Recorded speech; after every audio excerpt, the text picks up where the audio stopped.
Hello friend, नमस्कार। कैसे हैं आप सभी? आई होप आप सभी ठीक होंगे। मेरे चैनल जिसमें रोल गवर्नमेंट जॉब में आपका एक बार फिर से स्वागत है। अगर आप चैनल पर नए तो चैनल कर लें सब्सक्राइब, बेल आइकन पर करें प्रेस, ताकि हर एक नई वीडियो नोटिफिकेशन आपको सबसे पहले मिलता रहे, हर नई जानकारी सबसे पहले आप तक पहुंचती रहे। मैं आपके लिए लेकर आया एक और नई वीडियो। इसमें मैं आपको बताऊंगा जो यूपीएस न्यू पेंशन स्कीम आई उसके बारे में, ओल्ड पेंशन स्कीम और एनपीएस और यूपीएस में डिफरेंस क्या है, इन पर चर्चा करेंगे हम। वीडियो पर बने रहें, वीडियो स्किप ना करें, वीडियो पूरी देखें। अगर वीडियो अच्छी लगे तो वीडियो को लाइक और शेयर करें, कमेंट करें, चैनल को कर ले सब्सक्राइब। करते हैं शुरू। तो देखिए क्या है स्कीम, इसके बारे में हम पूरा जानेंगे। फुल डिटेल आपको बताई जाएगी इसमें। यूपीएस, एनपीएस और ओपीएस। देखिए तीन ऑप्शन है जो हमारे सामने हैं, यूपीएस, एनपीएस और ओपीएस में क्या अंतर है, जाने किसमें मिलता है कौन सा फायदा, कितना कौन से में क्या बेनिफिट है। यूनिफाइड पेंशन स्कीम जो यूपीएस है, यूनिफाइड पेंशन स्कीम के तहत पिछले 12 महीनों में हासिल एवरेज बेसिक सैलरी के 50% के बराबर पेंशन की गारंटी देती है। जब आप जो 25 साल की नौकरी हो जाएगी आपकी, बशर्ते कर्मचारी ने कम से कम 25 साल की नौकरी पूरी कर ली हो। इनके अलावा कुछ और भी अहम प्रावधान किए गए हैं, लेकिन आइए समझते हैं यूपीएस, एनपीएस और ओपीएस में क्या अंतर है और इनके प्रावधान क्या है। देखिए 25 साल की नौकरी पूरी करने पर ये आपको 12 महीने में जो 50% बराबर पेंशन की गारंटी देती है। आगे करते हैं हम, देखते हैं पूरी फुल डिटेल में आपको बताया जाएगा इसमें। केंद्र की एनडीए कैबिनेट ने अटल बिहारी वाजपेयी सरकार द्वारा 21 साल पहले लागू किए गए न्यू पेंशन स्कीम में रिफॉर्म की मंजूरी दी है। इसके समांतर केंद्र ने यूनिफाइड पेंशन स्कीम लाने का ऐलान किया है। देखिए बीते दिन शनिवार को केंद्रीय कैबिनेट की बैठक में इसे मंजूरी दी गई। अगले साल 1 अप्रैल से इसे लागू करने का प्लान है। 1 अप्रैल 2025 से लागू हो जाएगी। अब तक जहां कर्मचारी को old pension scheme, new pension scheme में एक का चुनाव करने का मौका मिलता था। एनपीएस को सिलेक्ट कर सकते थे आप या फिर ओल्ड पेंशन स्कीम को। वहां अब न्यू पेंशन स्कीम और यूनिफाइड पेंशन स्कीम को चुनने का अवसर मिलेगा आपको। अब न्यू पेंशन स्कीम या फिर यूनिफाइड पेंशन स्कीम, इनमें से दो में से आप सिलेक्ट कर सकते हैं, जिसके तहत कर्मचारी को आखिरी बेसिक सैलरी के 50% के बराबर आजीवन पेंशन देने का प्रावधान किया गया है।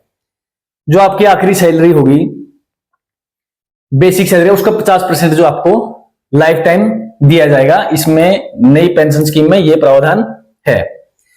क्या यूपीएस, एनपीएस और ओपीएस में अंतर, देखिए क्या इनमें कौन कौन सा अंतर है, सभी समझाया जाएगा आपको। केंद्र सरकार द्वारा संभावित रूप से लागू किए जाने वाले यूनिफाइड पेंशन स्कीम से कर्मचारियों को कई फायदे होंगे, जैसे कि महंगाई बढ़ने के हिसाब से डियरनेस रिलीफ में हाइक मिलेगी। कर्मचारी की मृत्यु पर परिवार वालों को पेंशन का 60% तुरंत देने की गारंटी होगी इसमें नई पेंशन में। और साथ ही ग्रेजुइटी के साथ एक मुश्त सुपर एनुशन का भी प्रावधान किया गया है। आगे देखिए और भी आपको जो डिफरेंस दोनों तीनों मिलेंगे इन सभी में।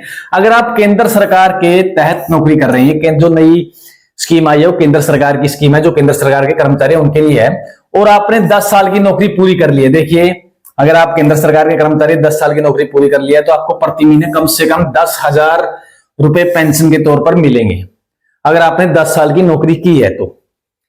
देश में पेंशन को लेकर अब तक 2 योजनाएं थी, old pension scheme, new pension scheme, NPS, और अब तीसरी होगी यूनिफाइड पेंशन स्कीम। 3 हो गई। अब आइए समझते हैं इनमें अंतर क्या है, डिफरेंस देखिए।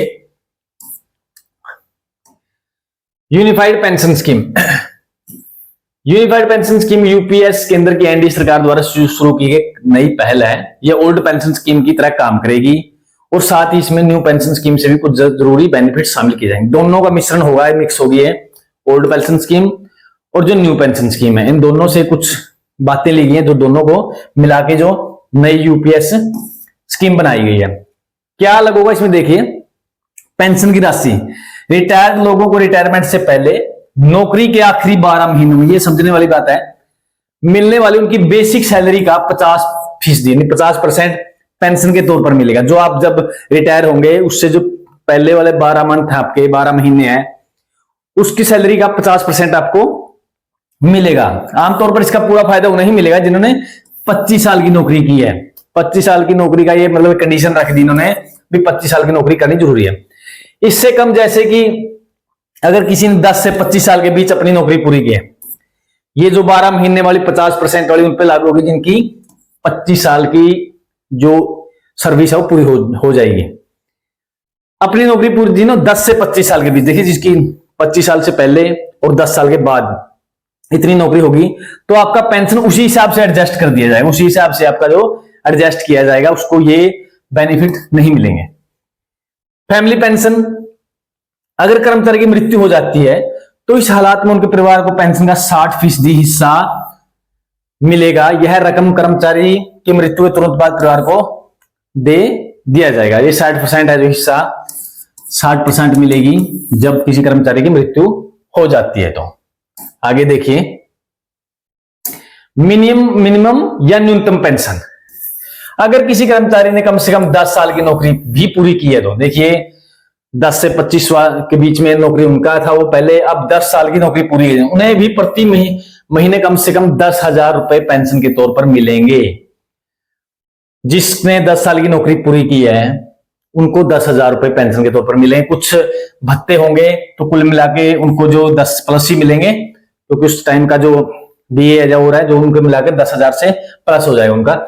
योगदान कितना देना होगा, देखिए अब इसमें सरकारी कर्मचारी अपने वेतन का 10% यूपीएस में योगदान देंगे। अब जिस तरह से ओल्ड पेंशन स्कीम में सरकार का कंट्रीब्यूशन 14% होता था, इसे बढ़ाकर यूपीएस के तहत 18.5% किया जाएगा। जो ओल्ड पेंशन में 14 था तो अब क्या हो जाएगा, सरकार का 18.5% योगदान हो जाएगा। यूपीएस लागू कब होगा, 1 अप्रैल 2025 से। सरकार का कहना है कि इससे कर्मचारी और ज्यादा फाइनेंशियल सिक्योरिटी मिलेगी, जिसके बारे में केंद्र सरकार का कहना है कि इससे कर्मचारियों को और भी ज्यादा फाइनेंशियल सिक्योरिटी मिलेगी। अब देखते हैं, तीनों स्कीम आपके सामने है, ये देख लीजिए, ओपीएस, एनपीएस, यूपीएस। देखते हैं किसका क्या योगदान है इसमें, कर्मचारी का क्या योगदान रहता है, सरकार का क्या है। कर्मचारी का योगदान है पहले, ओपीएस में कोई नहीं, पूरी तरह सरकार वित्त पोषित होती है। योगदान जो कर्मचारी तो उसका कोई योगदान नहीं होता, जो भी पैसे सेविंग होती है या वो करते थे तो वो कर्मचारी सरकार का होता है। सरकार का प्रावधान कोई नहीं, क्योंकि यह पूरी तरह सरकार द्वारा वित्त पोषित होती है, इसमें सब कुछ सरकार का ही होता है। प्रमुख प्रावधान क्या था, आखिरी वेतन के 50% की गारंटी टैक्स फ्री पेंशन होती है। टैक्स फ्री पेंशन होती थी आपकी, जो आखिरी वेतन का 50% आपको मिलता था, जितनी आपकी लास्ट सैलरी होती थी। एनपीएस, मूल वेतन और डीए का 10%। कर्मचारी का योगदान क्या रहेगा इसमें, मूल वेतन और डीए का 10%। मूल वेतन और डीए का 14% सरकार का योगदान रहेगा इसमें।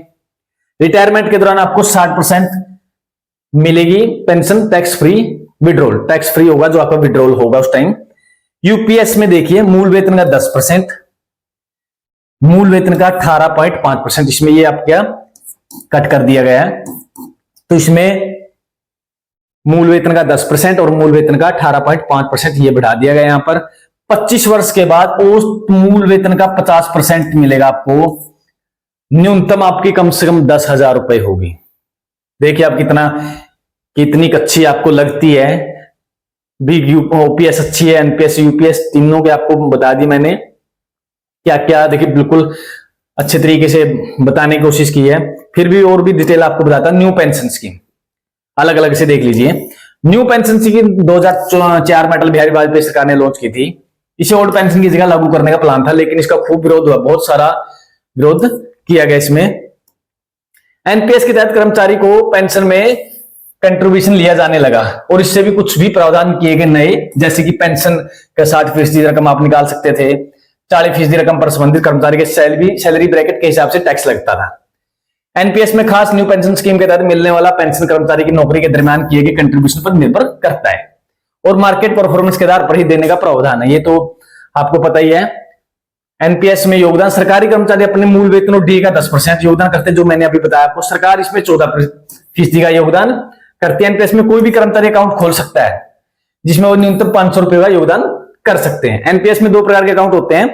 टीयर 1 होता है, एक मैंडेटरी अकाउंट है जिसमें रिटायरमेंट पर टैक्स बेनिफिट मिलते हैं। टीयर 2 ये एक ऑप्शनल कंट्रीब्यूशन अकाउंट है, ये ऑप्शन है, जरूरी नहीं है सभी के लिए, जिसे किसी भी समय कर्मचारी अपने पेंशन की रकम निकाल सकते हैं, लेकिन इसे कुछ टैक्स बेनिफिट नहीं मिलते। ये टीयर 1 सभी के लिए जरूरी है, टीयर 2 सभी के लिए जरूरी नहीं है। निकासी, कर्मचारी रिटायरमेंट पर एक एक्यूमुलेटेड कॉर्प्स के तौर पर पेंशन की 60% रकम निकाल सकते हैं। बाकी रकम का इस्तेमाल रेगुलर पेंशन के भुगतान के लिए एन्युटी खरीदने के लिए किया जा सकता है। 60% आप निकाल सकते हैं, 40% है जो बच गया आपका बाकी रकम, और रेगुलर पेंशन के भुगतान के लिए एन्युटी खरीदने में किया जा सकता है। टैक्स बेनिफिट देखिए, इसमें अगर आपका अकाउंट एनपीएस के तहत आता है तो अगर आप एक 60% रकम निकालते हैं तो इस पर टैक्स नहीं लगेगा, लेकिन बाकी 40% पर आपका टैक्स लगेगा। ओल्ड पेंशन में ओल्ड पेंशन स्कीम के तहत सरकारी कर्मचारियों को सरकार की तरफ से उनकी आखिरी सैलरी के आधार पर मासिक पेंशन देने का प्रावधान है। इस योजना के तहत कर्मचारी को पेंशन में कंट्रीब्यूशन नहीं देना होता था। ये सबसे अच्छी थी ओल्ड पेंशन। हालांकि इसी की जगह 2004 में तत्कालीन वाजपेयी सरकार ने न्यू पेंशन स्कीम लॉन्च कर दी, जिसका हमें पता भी आज तक भी विरोध चल रहे हैं। ओपीएस की खास बात देख लें, ये मैंने आपको बता ही दिया कि सैलरी का 50% आपको 25 साल की जो आपकी हो जाएगी सर्विस, उसके बाद कंट्रीब्यूशन पेंशन की पूरी लागत केंद्र सरकार वहन करती थी। इसका मतलब यह कि ओपीएस के तहत कर्मचारी को पेंशन में अपना कंट्रीब्यूशन नहीं देना होता था। ओपीएस सिर्फ उन सरकारी कर्मचारियों पर लागू होती है जो 1 जनवरी 2004 से पहले नौकरी में शामिल हुए हैं। ये भी पता है सभी को। एडजस्टमेंट पेंशन को महंगाई भत्ते डी में होने वाले बदलाव के मुताबिक समय समय पर एडजस्ट किया जाता है, जो महंगाई से जुड़ा होता है। तो इसके अकॉर्डिंग आज भी ओपीएस जो पेंशन है उसका कोई मुकाबला नहीं है। टैक्स ओपीएस के तहत मिलने वाले पेंशन पर कोई टैक्स नहीं होता था, हालांकि एनपीएस और यूपीएस में टैक्स का प्रावधान किया गया है। इसमें तो टैक्स है। नई जो न्यू पेंशन स्कीम है, क्या है यूनिफाइड पेंशन स्कीम है बताओ, आपको पूरी डिटेल से मैंने आपको बता दिया। बेसिक सैलरी का 50% मिलेगा आपको 25 साल की जो रिटायरमेंट पर। एज्यूर्ड फैमिली पेंशन के तहत सरकारी कर्मचारी निधन से ठीक पहले उसकी पेंशन के 60% की व्यवस्था की गई है, उसको साथ के साथ दे दिया जाएगा। Assured minimum pension unified pension scheme में कम से कम 10 वर्ष की सर्विस के बाद आपको 10,000 रुपए पर मंथ मिलेंगे। इन्फ्लेशन इंडेक्सन देख लीजिए। यूनिफाइड पेंशन स्कीम में महंगाई सूचकांक की भी बात की गई है।